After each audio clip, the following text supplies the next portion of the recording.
instruire et socialiser, deux exigences solidaires de l'école de la République que je tente pour ma part de concrétiser dans ce que j'appelle une pédagogie du sujet.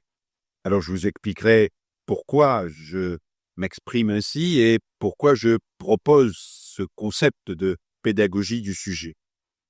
Mais auparavant, je voudrais reprendre très très rapidement un certain nombre d'éléments qui ont été évoqués et peut-être insister sur un certain nombre de malentendus. Le débat éducatif en France, vous le savez, a été et reste aujourd'hui encore assez violent. Et en particulier, il oppose souvent, d'une manière que je considère comme Frédéric très artificielle, les tenants de l'instruction aux tenants de l'éducation. Les tenants de l'instruction sont ceux qui considèrent que la priorité absolue est la transmission des savoirs. Les tenants de l'éducation sont ceux qui considèrent que les dimensions de socialisation, d'inscription du sujet dans un collectif, de formation à la citoyenneté sont absolument essentielles à la mission de l'école de la République. On a eu l'habitude d'appeler les premiers, les tenants de l'instruction, les républicains, et les seconds, les pédagogues. Cette opposition est évidemment une erreur historique d'une part et un contresens pédagogique et philosophique d'autre part. Alors, erreur historique d'une part, puisque, comme l'a évoqué Frédéric Cupin, la Révolution française a posé avec Condorcet ce problème du primat de l'instruction sur la socialisation. Mais la Révolution française n'a pas donné raison à Condorcet. Condorcet souhaitait donner la priorité à la rationalité des savoirs, souhaitait donner la priorité à la formation intellectuelle sur toute autre forme d'éducation et en particulier d'éducation aux valeurs, il considérait comme relevant, disait-il, de la sphère privée. Le rapport de Condorcet, qui est un rapport absolument exceptionnel de par son contenu, nous touche encore profondément aujourd'hui en raison, pour l'essentiel, de son caractère visionnaire sur ce qu'on pourrait appeler l'éducation tout au long de la vie. Condorcet est le premier à avoir compris que s'instruire n'était pas quelque chose qui devait s'achever, se terminer avec la scolarisation, mais qui devait se poursuivre tout au long de l'existence. Il proposait même, à l'époque, à l'ensemble des instituteurs de la République, de consacrer leur dimanche après-midi à réunir les parents des élèves pour leur transmettre l'essentiel des grandes connaissances scientifiques de l'époque, dimanche matin étant quand même sacré et consacré à la messe. Mais Condorcet n'a pas eu gain de cause. Il y a eu, au moment de la Révolution française, deux autres rapports extrêmement importants, issus de deux autres personnalités de la Révolution française, révolutionnaires l'un et l'autre, le Pelletier de Saint-Fargeau et Rabot de Saint-Étienne, qui ont, eux, mis l'accent, et d'une manière extrêmement forte, sur la priorité de l'éducation au sens de la socialisation.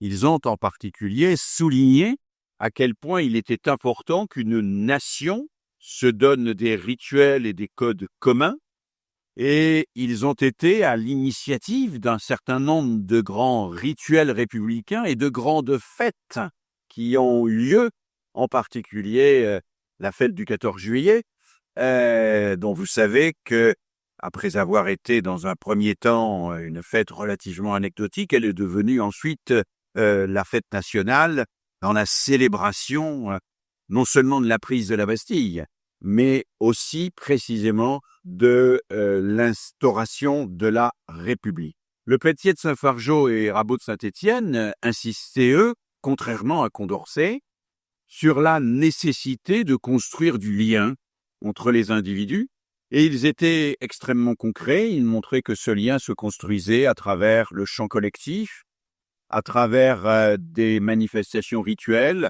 à travers même ce qu'ils appelaient une religion de la République. Une religion de la République. Et le malentendu est presque complet, puisque s'il y a quelqu'un qui s'est bien inscrit dans ce courant, c'est Jules Ferry. Jules Ferry, dont les Républicains font un héros de la pure instruction, et Jules Ferry, dont nos collègues Nick et Lelièvre ont montré dans un ouvrage absolument remarquable, La République n'éduquera plus, qu'il était non pas un disciple de Condorcet, non pas quelqu'un qui proposait l'instruction pure, mais qu'il était un de ceux qui avaient le plus insisté sur le caractère de socialisation de l'école de la République. Alors Jules Ferry, il faut le savoir, nous sommes dans les années 1880-1882, n'arrive pas sans qu'un travail ait été déjà amorcé.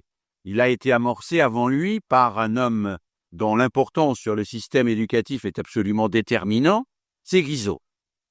Guizot, de 1830-1833, Frédéric Guizot, Guizot qui est, alors absolument pas un républicain, monarchiste, un antidémocrate, il milite même d'une manière extrêmement active contre le suffrage universel, Guizot qui devient ministre de l'instruction publique et qui est hanté par la crainte, la peur des insurrections populaires. Il craint que la France n'explose en une multitude de jacqueries, lesquelles jacqueries mettraient en péril le projet et l'autorité de l'État.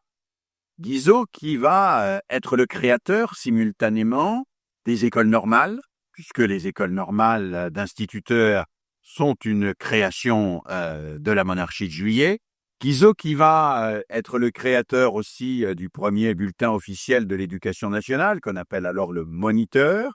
Guizot qui va créer le corps des inspecteurs. Ce n'est pas un outrage à faire aux inspecteurs que de rappeler qu'ils ne sont pas une création de la République, mais de la monarchie. Guizot qui va également arbitrer un conflit extrêmement dur qui règne à l'époque entre les partisans de ce qu'on appelait l'école simultanée et de ce qu'on appelait l'école mutuelle. Alors c'est très intéressant d'observer cette opposition entre l'école simultanée et l'école mutuelle, et c'est très intéressant de tenter d'y discerner ce que Frédéric a évoqué tout à l'heure, à savoir quels sont les projets de société qui sont en filigrane derrière ces modèles d'école. Alors nous sommes au début des années 1830, l'école de l'Ancien Régime est encore en train de survivre, mais elle survit péniblement. Qu'est-ce que c'était que l'école de l'Ancien Régime? C'était une école généralement constituée par une grande salle, une grange ou une salle commune dans laquelle les enfants de tous les âges venaient, se réunissaient, mais pas seulement pour écouter le maître. Dans l'immense majorité des cas, d'ailleurs, ils ne l'écoutaient pas. Ils se livraient à toute une série d'activités, à des jeux, ils mangeaient, ils organisaient des petites activités collectives, et le maître faisait venir auprès de lui, il était installé dans un coin, faisait venir auprès de lui un ou deux élèves dont les parents avaient en général garanti la scolarisation en versant une obole. Donc nous étions dans une forme d'enseignement qui était une forme d'enseignement individualisé, qui était très largement construite sur le modèle du préceptorat qui régnait chez les enfants des riches, mais préceptorat qui s'effectuait dans des salles qu'on appelait d'ailleurs le plus souvent des salles d'asile, l'asile étant le lieu où chacun avait le droit de se trouver et de venir, salles d'asile qui hébergeaient à la fois les enfants, les adolescents, mais aussi des femmes enceintes. On voit des gravures où une femme est en train d'accoucher pendant que, à côté, un enseignant fait venir auprès de lui deux élèves à qui il annonce quelques phrases et quelques bouts de lecture.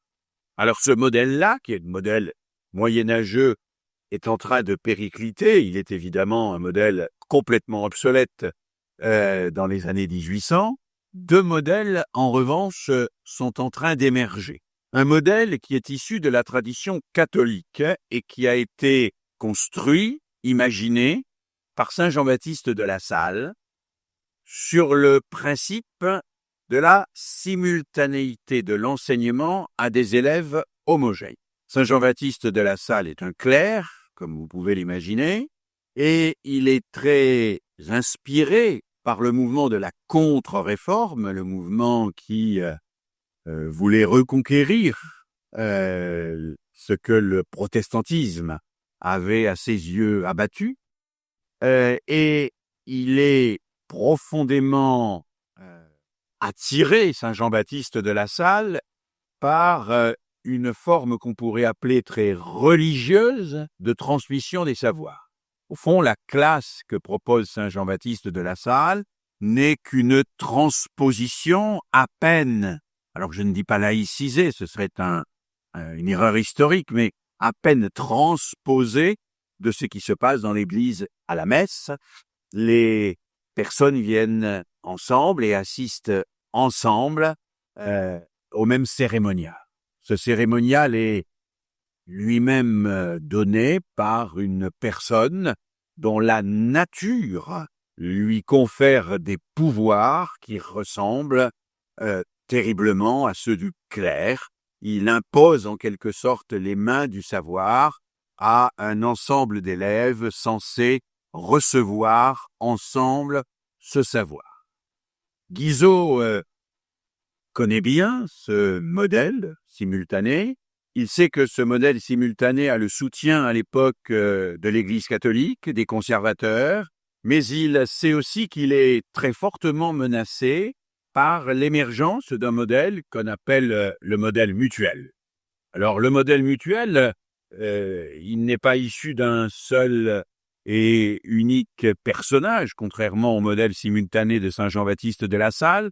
Il est issu d'un courant qui ont fait se rencontrer trois inspirations. Une inspiration anglo-saxonne. En Angleterre, depuis déjà le XVIe siècle, les enfants s'instruisent réciproquement entre les tranches d'âge.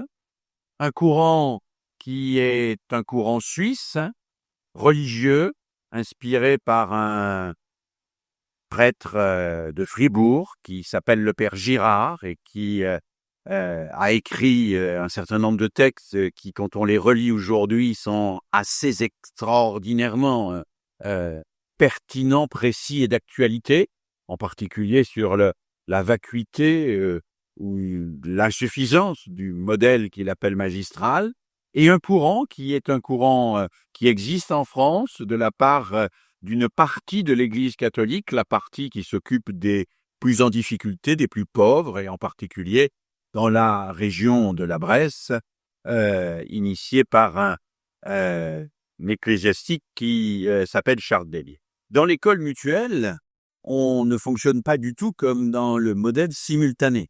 D'abord, l'école mutuelle réunit dans la même classe un nombre beaucoup plus important d'enfants. Les enfants ne sont pas 25, 30 ou 35, ils sont en général plus de 60 et ça peut aller jusqu'à 100 à 120 enfants. Dans l'école mutuelle, les enfants n'ont pas du tout le même âge. La scolarisation au sein de l'école mutuelle va de 5 à 15 ans à peu près. Et de 5 à 15 ans, il y a une même classe, des enfants qui sont réunis dans le même espace. Et dans cette école mutuelle, il y a 1 à 2 enseignants par classe qui ont la charge, non pas de donner un enseignement au sens traditionnel du terme, mais d'organiser l'enseignement de telle manière que les plus âgés ou que les plus avancés enseignent aux plus jeunes ou à ceux qui sont en retard. Alors, dans l'école mutuelle, les maîtres font venir les grands élèves un peu plus tôt le matin, vers 7h30, et là, ils leur expliquent ce qu'ils vont devoir faire pendant la journée. Et pendant toute la journée, les élèves sont regroupés en petits groupes de 7, 8, 10, 15 élèves sous l'autorité d'un moniteur, lequel moniteur va rester d'ailleurs ensuite après l'école pour rendre compte au maître du travail qu'il a effectué et pour permettre au maître de programmer le travail du lendemain en différenciant d'ailleurs le travail de chaque groupe et en modifiant éventuellement l'organisation et la composition des groupes.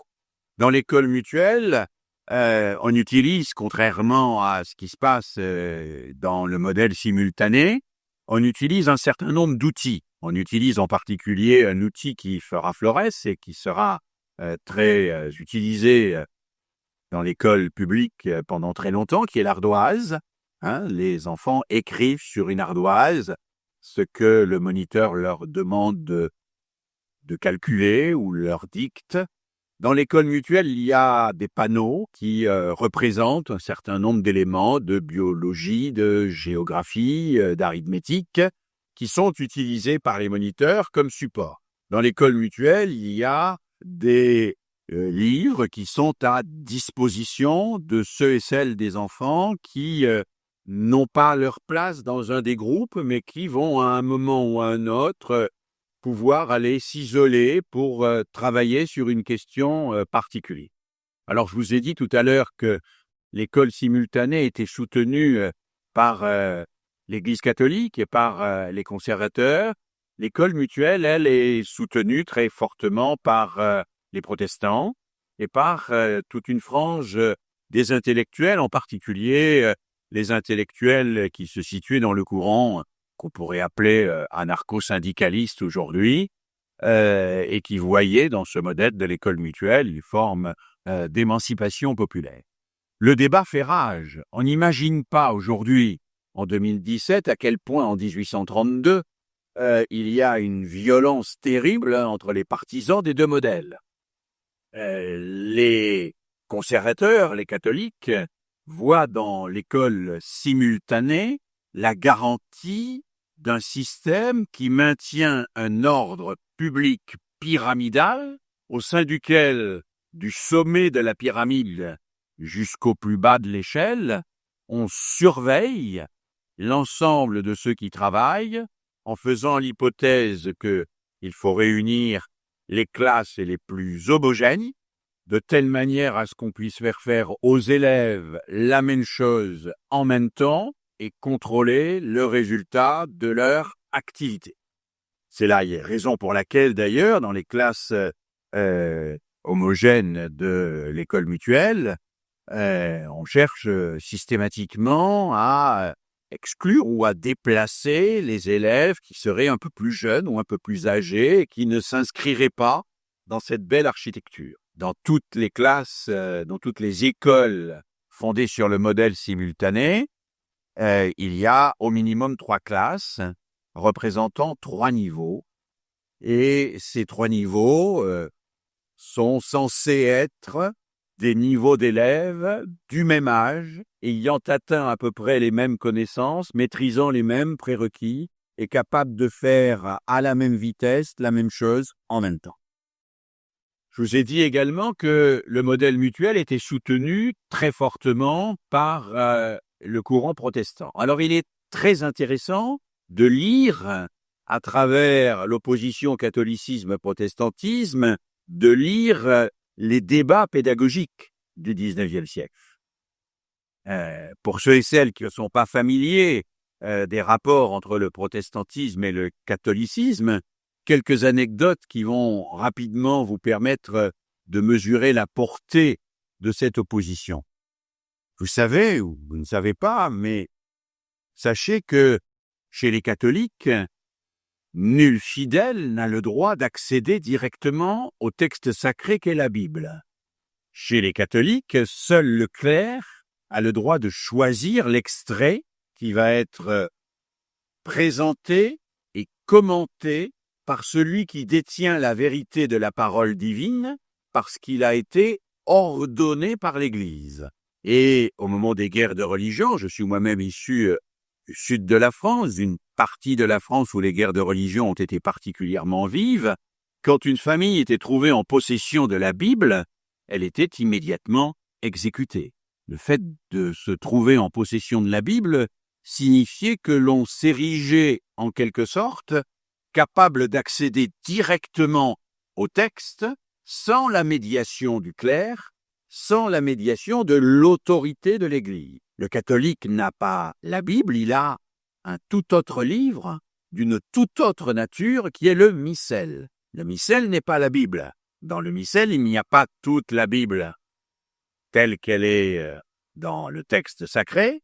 Il y a des extraits qui sont choisis minutieusement, qui sont organisés en fonction de ce que l'on veut faire passer comme message et de l'ensemble de l'année, puisque c'est sur la base de l'année que est construite cette progression, en quelque sorte, qui ressemble à celle d'un manuel scolaire. Le missel est l'ancêtre du manuel scolaire. Et le missel, c'est le seul document auquel on a accès. Pour tous les autres documents, l'Église catholique a mis en place un système extrêmement rigoureux, extrêmement serré, de nihil obstat et d'imprimatur, qui fait que pour accéder à un texte directement, il faut franchir un nombre considérable d'obstacles. Le protestant, lui, c'est celui qui considère d'abord qu'il faut traduire la Bible en langue vernaculaire. N'oublions pas que ce sont les protestants qui ont les premiers traduit la Bible en langue vernaculaire, c'est-à-dire dans la langue que parlaient les gens. Les protestants ont mis à disposition de chacune et de chacun cette Bible et ils ont rendu possible le débat sur le texte sacré tel que des fidèles réunis peuvent le pratiquer. À cet égard, la pédagogie de notre école publique est héritée assez directement du protestantisme à travers un personnage que vous connaissez tous au moins grâce au programme européen qui porte son nom, qui est Comenius. Comenius, qui est un évêque protestant, ou l'équivalent d'un évêque protestant, qui, au cours de la guerre de 30 ans, dans des conditions extrêmement complexes et difficiles, s'est efforcé de mettre en place ce qu'il appelle la grande didactique, c'est-à-dire un outil permettant à tous d'accéder à tous les savoirs. Omnes omnia omnium, chacun a le droit d'accéder à la totalité des savoirs disponibles dans le monde. À cet égard, Comenius est l'ancêtre, bien sûr, à la fois des encyclopédistes qui vont prolonger ce travail de mise à disposition des savoirs, mais aussi du projet de l'école publique, tel que ce projet va être, par exemple, formalisé par Ferdinand Buisson. Alors, si l'on revient à l'époque de Guizot, 1830-1833, modèle simultané, modèle mutuel. Modèle simultané, eh bien, les élèves reçoivent chacun d'une manière pyramidale un enseignement individuel. Modèle mutuel, le maître organise entre les élèves des échanges à partir des ressources que les élèves représentent et à partir des documents que le maître leur fournit. Le débat fait rage et finalement, après avoir beaucoup hésité, Guizot interdit en France l'école mutuelle. Il l'interdit à quelques exceptions près. Il l'interdit à l'exception des écoles juives parce que la communauté juive veut garder une forme d'enseignement dans laquelle il y a un travail intergénérationnel extrêmement important et elle résiste à l'injonction de Guizot.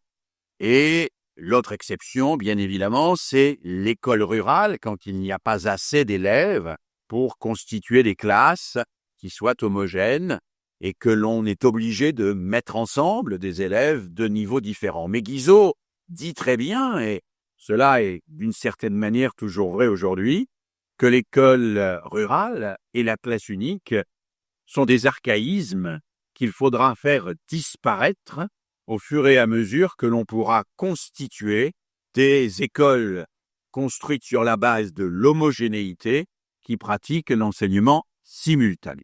Alors si je me suis permis cet assez long développement historique, c'est d'abord parce qu'il est peu connu, et c'est ensuite pour vous dire une chose finalement relativement simple.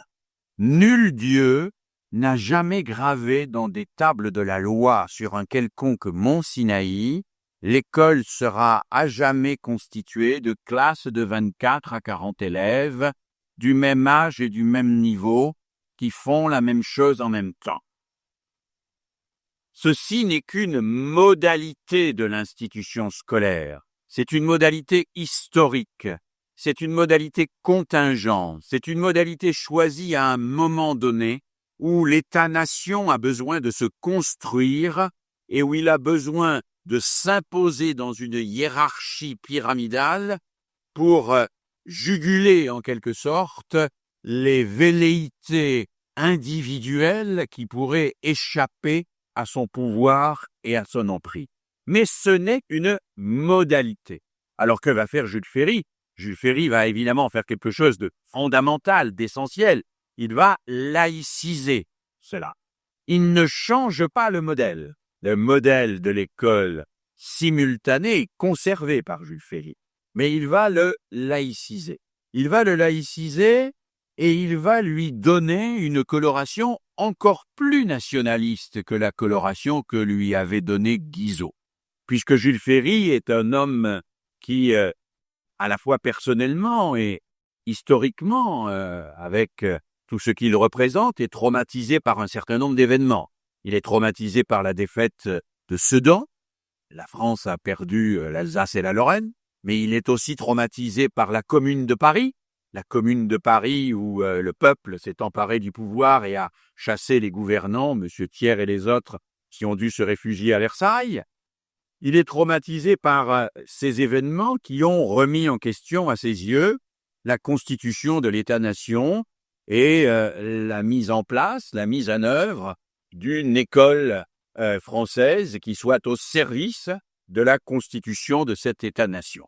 C'est la raison pour laquelle, dans les lois laïques de Jules Ferry, il y a un versant qui représente un progrès considérable, la gratuité, bien sûr, pas totale, les petits lycées restent payants, tout en étant publics, l'obligation scolaire, la laïcité, bien sûr, même si le débat est compliqué, on se demande s'il faut ou non enlever les crucifix dans les classes, finalement on les enlève pas, puis on les enlève, puis on laisse la liberté de les laisser ou de ne pas les laisser, enfin tout ça fait l'objet de débats qui sont extrêmement longs et extrêmement complexes.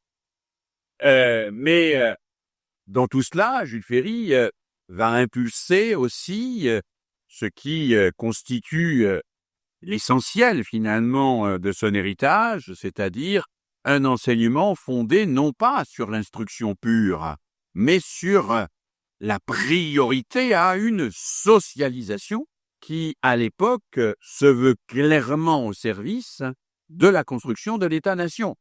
N'oubliez pas, que Jules Ferry va se donner comme objectif d'éradiquer rapidement l'ensemble des patois, c'est-à-dire des langues régionales françaises, et qu'il va y mettre le paquet, pour le faire. Pierre Jacek-Elias raconte dans le Cheval d'Orgueil comment on a éradiqué le breton. Chaque fois qu'un enfant prononçait un mot de breton en classe, on lui mettait un collier de cheval. C'est lourd, un collier de cheval.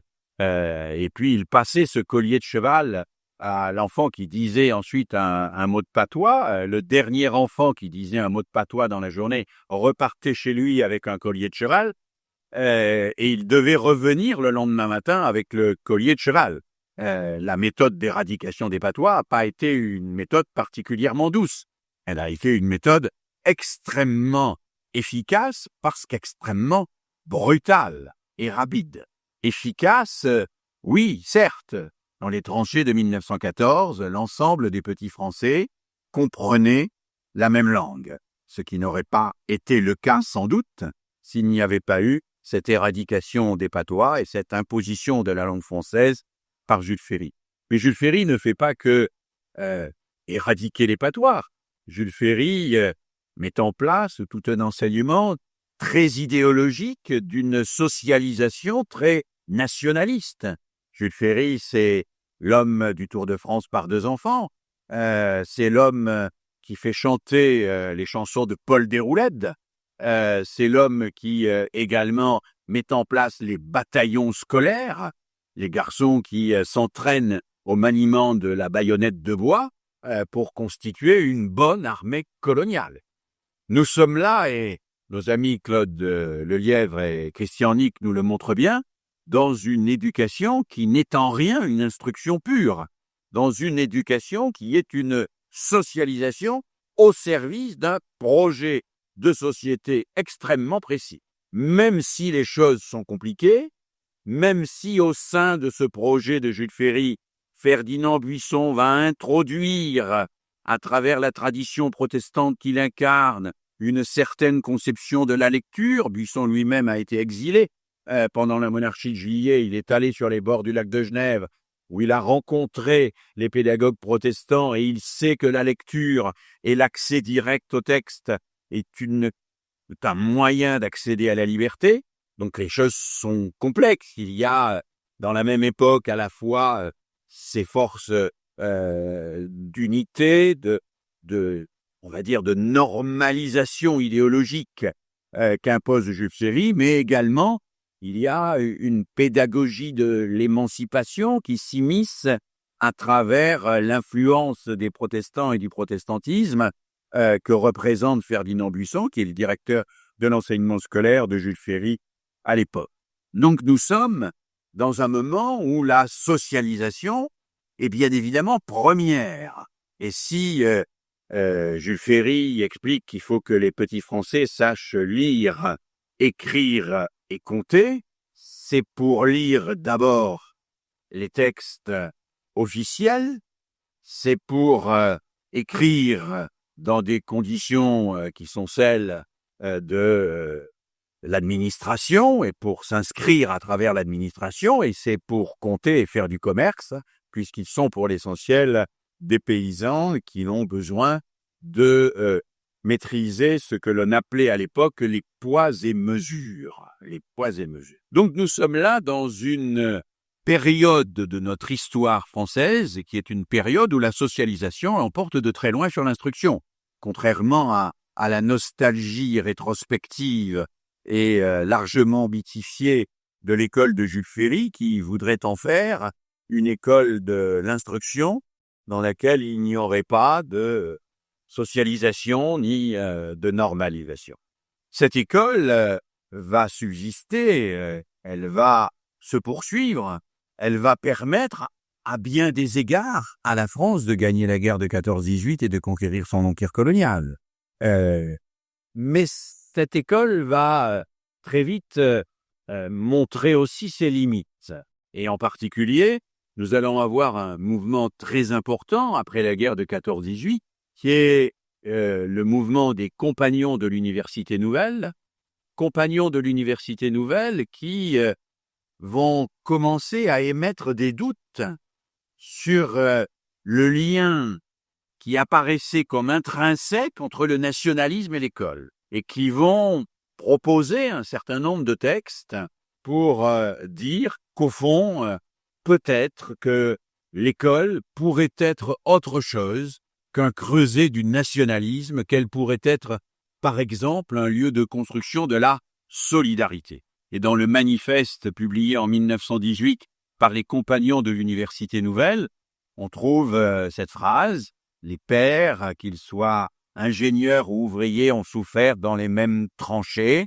Il faut que les fils puissent étudier sur les bancs de la même école, et il faut que cette école ne soit pas une école de l'exaltation du nationalisme triomphant, mais qu'elle soit une école de la fraternité humaine universelle. » Et on voit que dès ce moment-là évolue progressivement la conception que l'on se fait de l'école, mais on n'abandonne pas pour autant l'idée d'une socialisation. Les compagnons de l'Université nouvelle ne disent pas qu'il faut que l'école se rabatte sur l'instruction pure.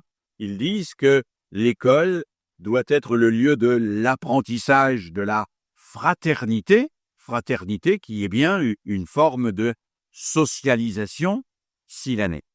Alors si je me suis permis de vous dire tout cela, c'est parce que cette mise en perspective historique me semble, et particulièrement ici à La Réunion, extrêmement utile. Elle est extrêmement utile, Elle a été d'ailleurs reprise, et Frédéric Tupin l'a évoquée, par un certain nombre de sociologues importants, et en particulier Durkheim. Durkheim qui légitime à bien des égards sur le plan sociologique le projet de Jules Ferry, en disant le rôle de l'école, c'est de socialiser les enfants pour qu'ils reproduisent la société que précisément l'école a mis en place. Et il ajoute même, il serait suicidaire pour une société de ne pas normaliser les enfants en leur imposant les règles que cette société a édictées, puisque ces enfants en viendraient à détruire la société qui précisément a construit leur école. Durkheim, à cet égard, ne fait pas dans le détail, et il est très clairement favorable à une école de la socialisation nationale fondée sur la normalisation des sujets. Mais simultanément, dès la guerre de 14-18, on voit monter tout un mouvement qui va reprendre la notion de socialisation, mais en la retravaillant complètement différemment. C'est le mouvement que l'on appelle de l'éducation nouvelle. Le mouvement de l'éducation nouvelle se construit très largement contre l'école de Jules Ferry. Il se construit contre l'école de Jules Ferry, il n'attend pas vraiment la guerre de 14-18. Les premières traces du mouvement de l'éducation nouvelle, on les trouve dès 1899 en Angleterre, on les trouve dès le début des années 1900 en France, avec quelques écoles comme l'école des Roches qui commencent à émerger. Ce sont des écoles où la notion de règle, la notion de loi, la notion d'obéissance et donc celle de socialisation va être renversée. Comme le dit ma collègue Elisabeth Martin, nous passons d'une école de la normalisation à une école de la normativité. La normalisation, c'est ce qui est imposé et qui est imposé pour aboutir à une soumission.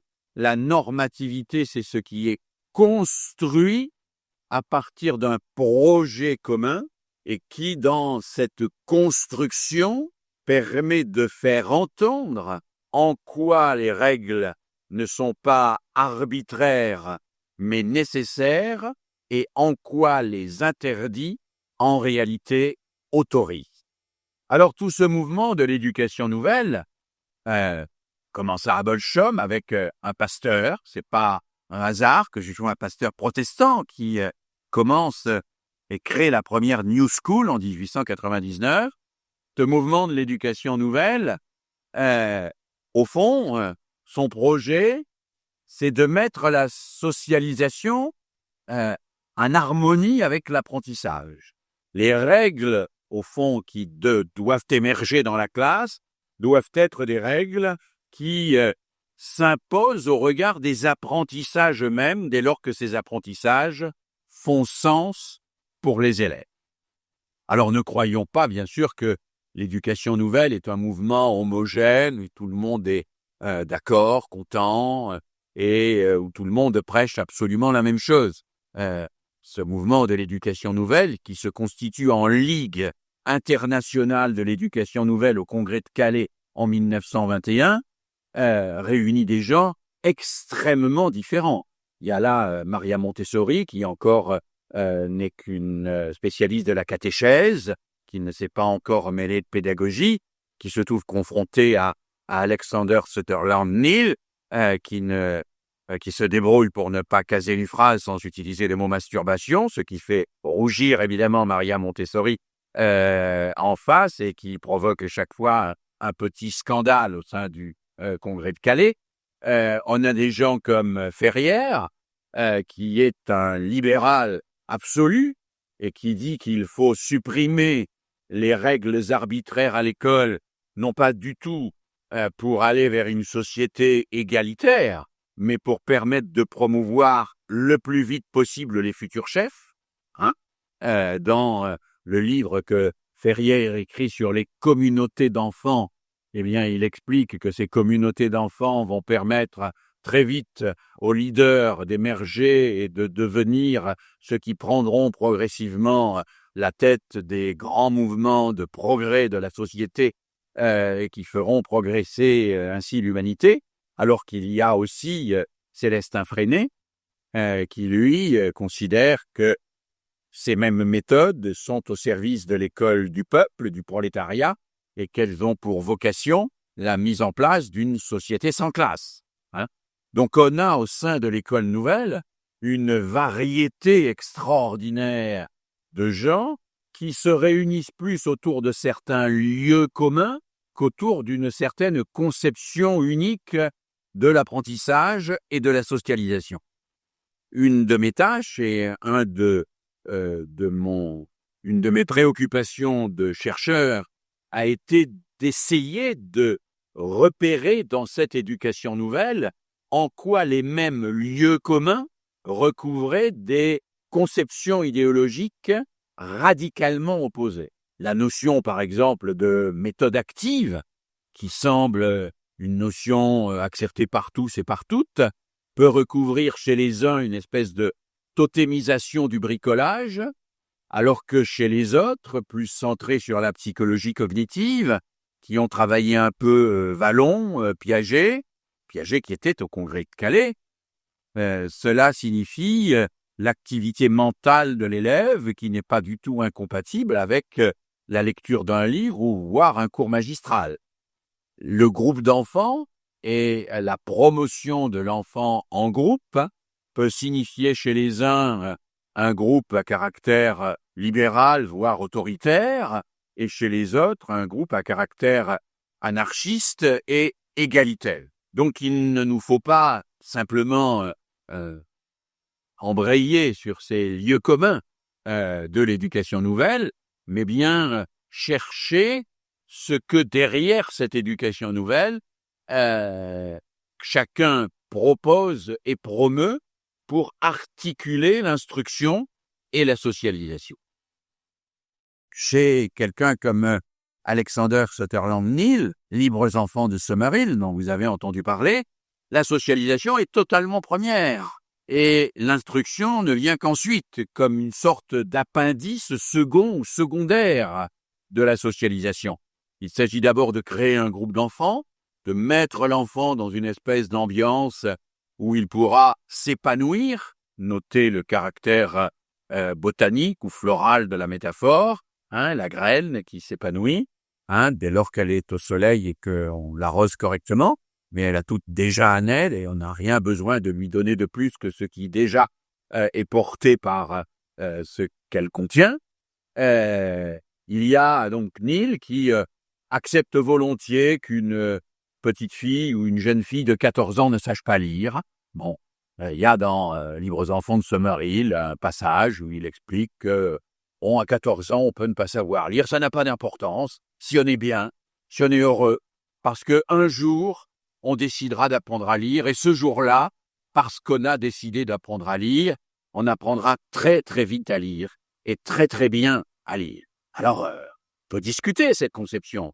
On peut d'autant plus, et on doit d'autant plus la discuter, que même si ça n'est pas encore arrivé complètement dans l'île de la Réunion, on voit fleurir en France aujourd'hui des initiatives de ce type. Ce que l'on appelle les écoles démocratiques hors contrat, un certain nombre d'écoles alternatives ou familiales, un certain nombre de mouvements qui promeuvent la déscolarisation des enfants et l'instruction en famille, renvoient au fond à cette idée relativement simple d'une éducation à caractère horticole, c'est-à-dire d'un enfant qu'on laisse grandir dans un environnement sympathique et chaleureux, en faisant le pari qu'un jour ou l'autre, il apprendra et que cet apprentissage va être d'une grande efficacité. Ce courant familialiste est très important. Il est d'ailleurs, si vous ne l'avez pas repéré, essayez de le repérer dans les jours qui viennent, un des enjeux des programmes éducatifs de l'élection présidentielle. La question de savoir si, par exemple, on va ou non utiliser le chèque éducation pour permettre à des écoles hors contrat, qui sont des écoles familiales où les parents emploient les enseignants pour les inscrire dans cette dynamique libertaire et familiale, c'est une question qui est présente dans la quasi-totalité des programmes électoraux qui nous sont proposés. Alors, Neil a-t-il raison? Moi, je fais partie de ceux qui se sont posé cette question. À un moment, après mai 68, nous étions dans une sorte d'effervescence qui pouvait nous laisser penser que la pédagogie de Neil était une sorte de pédagogie de la liberté. Mais de la liberté de quoi? Écoutons un certain nombre de ceux qui sont allés voir d'un peu plus près ce qui se passait à Summerhill. Il y a quelqu'un qui connaît bien Summerhill, qui existe toujours d'ailleurs, même si Neil a disparu, mais un certain nombre de ses successeurs tentent de pérenniser la structure. Ce quelqu'un, c'est pas n'importe qui, c'est Bruno Bettelheim. Bruno Bettelheim, qui est un grand psychanalyste, qui a passé de très nombreux séjours à Summerhill, et qui dit, au fond, Summerhill, c'est pas une mauvaise école, mais c'est une très mauvaise pédagogie. C'est pas une mauvaise école au sens où, finalement, tout le monde finit par apprendre et finit par réussir. Mais pas du tout parce que la pédagogie de Summerhill permet de réussir, simplement parce que Neil est un type assez formidable, dont le charisme est exceptionnel et qui récupère en séduction tout ce qu'il a abandonné en contrainte. Il récupère en séduction tout ce qu'il a abandonné en contrainte. Autrement dit, les règles qu'il n'impose pas, les règles dont il prétend s'émanciper complètement, il les récupère dans une forme d'emprise sur ses élèves, emprise telle que, dit Bettelheim lui-même, finalement, pour obtenir l'amour de Neil, ce personnage extraordinaire, on finit par faire n'importe quoi. Et évidemment, pour obtenir son estime, on finit par apprendre, et même par apprendre vite et bien, ce que les programmes scolaires imposent. Nous sommes dans une forme de socialisation. Mais quelle forme de socialisation?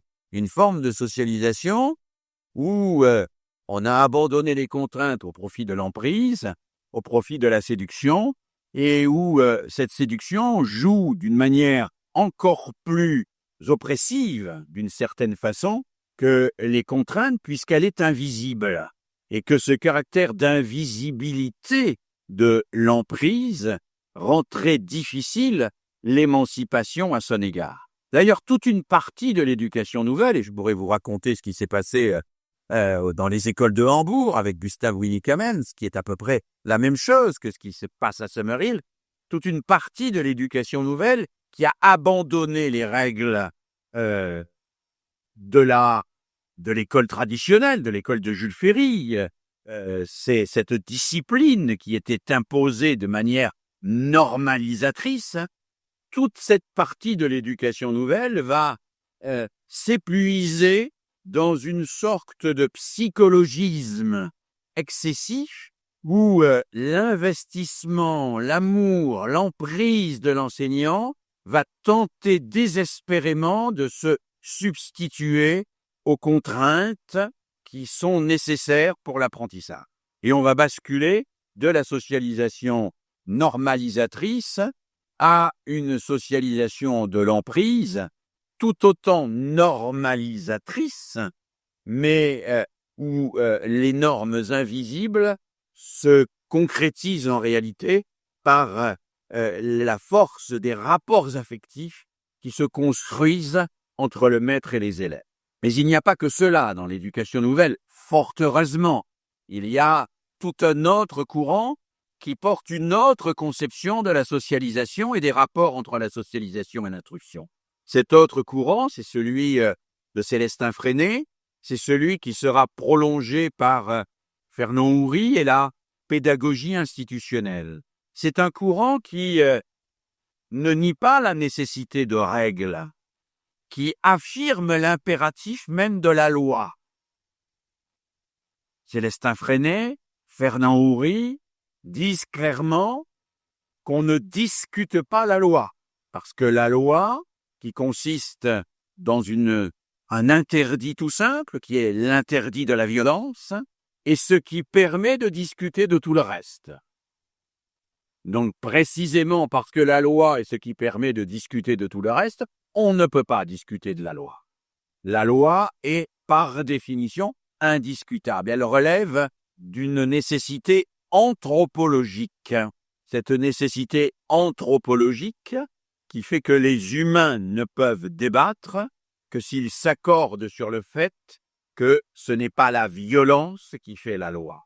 Et puis, Freinet va travailler à partir de cette conviction-là à l'élaboration des règles.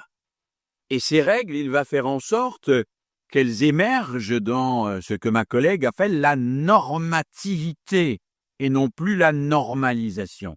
La normativité, c'est-à-dire ce qui va être nécessaire pour le travail collectif. Et là, il n'y a pas ni séparation, ni préemption de l'un sur l'autre. Il y a une sorte d'articulation permanente. Le projet ne précède pas les règles ne précèdent pas le projet. C'est dans le projet que se construisent les règles et c'est par les règles que se construit le projet.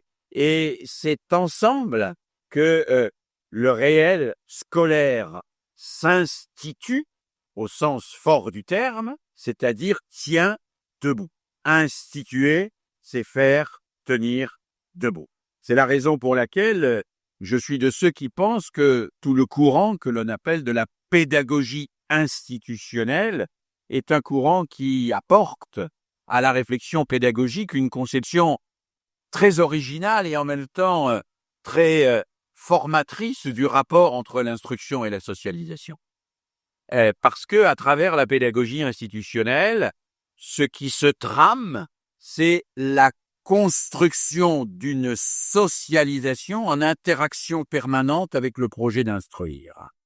Alors, qu'est-ce qu'une institution? Fernand Houry est très simple là-dessus. Il dit, dès lors qu'il y a 2 enfants et un seul savon, il faut une institution, sinon il y a une bagarre. Il faut une institution, c'est-à-dire il faut respecter la loi, l'interdit de la bagarre, et il faut établir une règle qui va se servir du savon le premier. Et cette règle, il ne faut pas simplement qu'elle soit imposée superficiellement à des élèves qui vont l'enfreindre dès que le maître aura disparu, il faut qu'elle soit construite et intériorisée par le sujet. Alors ce projet est un projet extrêmement ambitieux. Il n'est pas sûr du tout que dans une société, on puisse faire intérioriser toutes les règles. Ma collègue me rappelait tout à l'heure que on a tenté pendant très longtemps de faire intérioriser par les automobilistes la règle selon laquelle il ne faut pas aller trop vite parce que sinon on risque non seulement sa vie mais celle des autres. Ça n'a pas fondamentalement marché. Les radars marchent mieux et les gendarmes encore mieux. Alors on pourrait dire peut-être que c'est de la faute de l'école, de l'éducation. C'est parce que précisément l'école et l'éducation ont plus formé à la normalisation qu'à la normativité. Mais on peut se dire aussi qu'il y a peut-être des cas où la normalisation est nécessaire, à condition bien sûr que la normalisation ne soit pas un assujettissement. C'est-à-dire qu'elle ne soit pas une façon de faire renoncer au sujet à sa liberté de penser, à sa liberté d'exister, à sa liberté de se construire et de participer librement à un collectif citoyen. Les théories pédagogiques développées par Célestin Freinet, développées par Fernand Houry et la pédagogie institutionnelle sont assez largement validées aujourd'hui par un certain nombre de travaux de recherche, tant dans le champ de la psychologie expérimentale que dans le champ de la psychologie clinique. Dans le champ de la psychologie expérimentale, on insiste beaucoup sur la notion de conflit socio-cognitif. Alors ici, tout le monde sait ce que c'est qu'un conflit socio-cognitif. On ne sait pas forcément bien comment on le déclenche, comment on le travaille, mais on sait que pour qu'un élève progresse, il faut que ça travaille dans sa tête. C'est-à-dire que ce qui existe déjà entre en conflit avec ce qui arrive et que de cela naissent de nouvelles représentations qui vont permettre précisément de reconfigurer nos connaissances à un niveau supérieur de modélisation et d'abstraction. De la même manière, les recherches en psychologie clinique sur le processus dit de subjectivation, c'est-à-dire de création, de construction du sujet, valident très largement ce que un homme comme Fernand Houry a parfaitement défini et proposé, en montrant que, par exemple, quand un enfant prend toute la place, c'est qu'il n'a pas de place. Et que dans une fratrie comme dans une classe, si quelqu'un attire sur lui tous les regards et gesticule en permanence pour que on s'occupe de lui et que l'enseignant ou l'équipe éducative deviennent obsédés par son comportement, c'est précisément parce qu'il est en quête d'une reconnaissance, d'une place qui ne soit pas toute la place, mais qui lui laisse assez de place pour néanmoins occuper dans ce monde un espace et un temps dans lequel il puisse se développer. Alors oui, cette conception de la pédagogie institutionnelle, qui n'est pas une pédagogie laxiste, bien au contraire, est une conception qui me semble extrêmement positive pour lier socialisation et instruction. Elle me semble d'autant plus positive qu'elle intègre une idée très forte qui est le caractère fécond de la contrainte.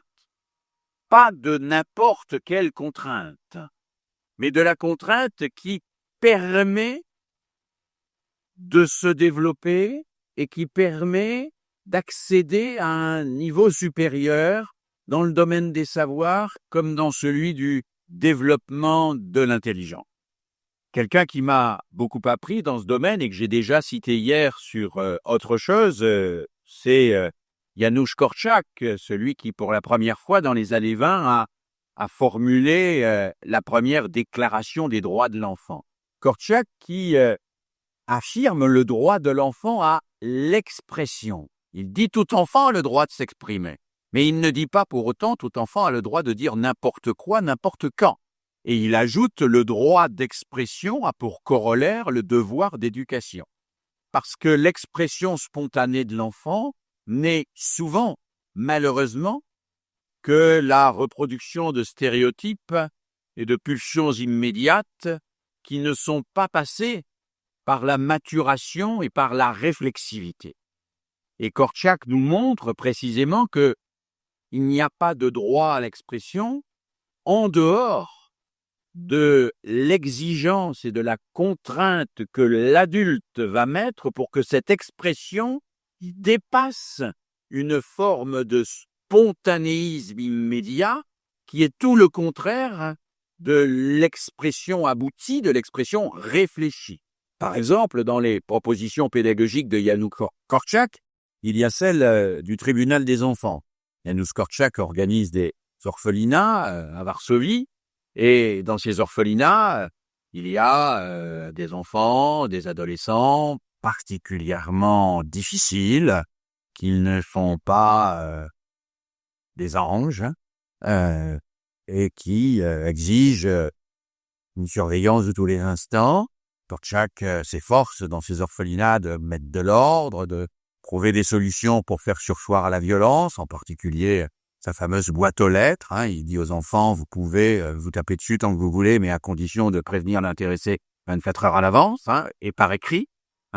Donc vous réfléchissez avant d'agir, c'est la moindre des choses.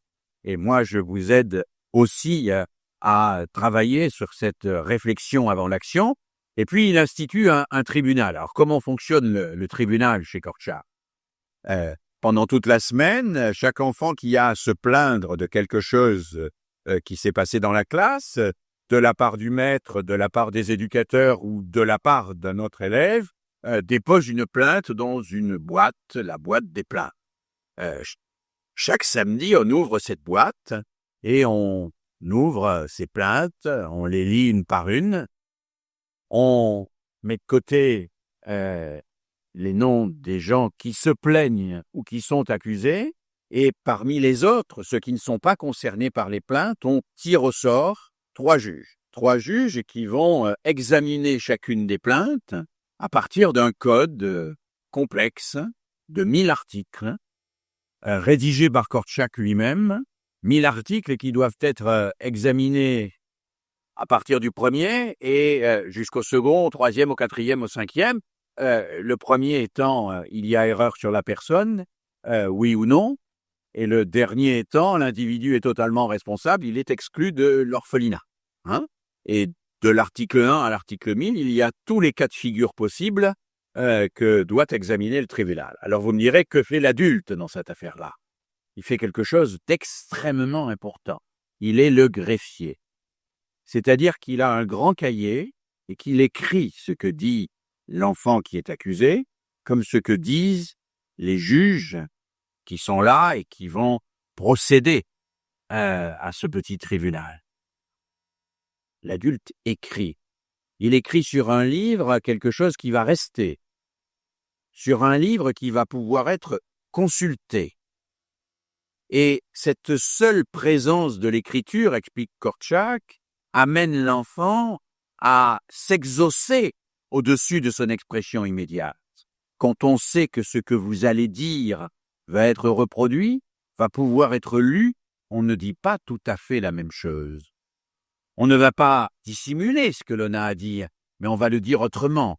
On va le dire en intériorisant une exigence d'intelligibilité. On va le dire en s'efforçant d'être compris, de ne pas basculer dans l'insulte gratuite ou dans l'accusation inutile. Il y a là une sorte de présence de l'adulte qui représente en elle-même une exigence pour l'enfant. Et on voit bien que dans cette forme d'association du droit à l'expression et du devoir d'éducation, il y a une articulation extrêmement forte de ce qui relève de la socialisation. Le droit à l'expression, c'est ce qui va permettre au conseil d'enfants d'exister, c'est ce qui va permettre à la classe de construire ses propres règles, c'est ce qui va permettre d'entrer dans le registre de la normativité, et que ce droit à l'expression n'a de sens que parce que l'adulte assume simultanément son devoir d'éducation et fait en sorte que cette expression soit une expression exigeante qui permet à l'enfant non pas une rétention dans la réaction infantile immédiate, mais une manière de s'exaucer au-dessus de cette infantile pour parvenir à dire et à faire le meilleur de lui-même. Nous avons vécu une pédagogie de la normalisation.